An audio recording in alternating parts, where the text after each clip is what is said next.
आपण पाहत आहात सुपरफास्ट 24 तास न्यूज, बातम्यांचा खरा वेग। चारी विधानसभेमध्ये शिवसेनेचा उद्धव साहेबांचा आमदार येणाऱ्या 2029 साली होणार आहे। त्याची ओळख तुम्ही आज बघितली असेल, कशा प्रकारचा प्रतिसाद काल रात्रीपासून आजपर्यंत येतोय। रात्री सुद्धा उत्साहाचं वातावरण होतं, 2 वाजेपर्यंत रात्री लोक माझ्याबरोबर। आजही तुम्ही पाहता कार्यकर्त्यांचा मेळावा बोलवला असताना जाहीर सभेपेक्षा जास्त लोक आज इथं आलेले आहेत।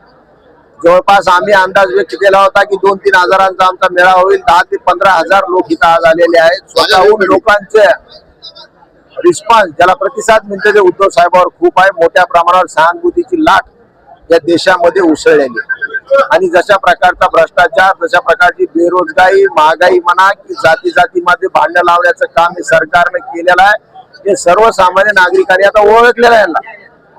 यांची जे लोकांना वेड्यात काढण्याचं काम आहे आता लोकांनी ओळखलेलं आहे। त्यामुळे येणारी 2029 ची निवडणूक ही अतिशय सोपी होणार। पाथरीमध्ये आज छत्रपती शिवाजी महाराजांच्या पुतळ्यासह ज्याला की शासनाकडून परवानगी होती त्याचं उद्घाटन खासदार साहेबांच्या हस्ते झालेलं आहे। काय सांगणार परवानगी शासनाने परवानगी दिलेली होती त्याची? छत्रपती शिवाजी महाराज हे आपला आराध्य दैवत आहे। त्यांचा जर पुतळा कुठे होत असेल तर त्याला आमचं सुद्धा समर्थन किंवा आम्ही सुद्धा त्या बाजूने आहोत।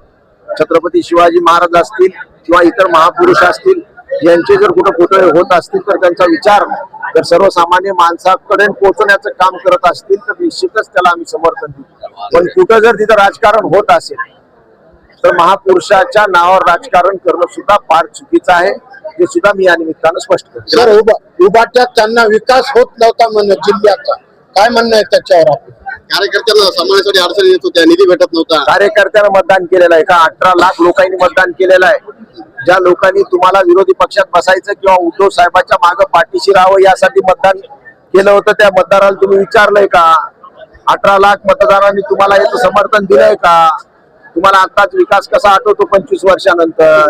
आणि जे सरकार भ्रष्टाचारामध्ये डुबलेलं आहे, अशा सरकारला समर्थन देऊन तुम्हाला त्यामध्ये जाऊन भ्रष्टाचार करायचा आहे का? जे सरकार काहीच करू शकत नाही त्या सरकारच्या पाठीमागे तुम्ही का राहता? जी नाव आधीच फुल झालेली आहे, जिथं लोक यायला सुद्धा म्हणजे इतकी गर्दी, त्या गर्दीत तुम्ही जाऊन बसता कशासाठी? ही भ्रष्टाचार ते करतायत, त्यातनं काय आपल्या हाताला लागतंय का? यासाठी तुम्ही गेलायत का? हा सुद्धा फार मोठा प्रश्न सर्वसामान्य जनतेवर पोहोचला। प्रभावती नगर मध्ये काचाचे रस्ते होणार आहेत म्हणून विकास, परभणीची दुबई करणार आहेत म्हणून। परभणीची दुबई होतंय का काय होतंय येणारा काळ समजेल।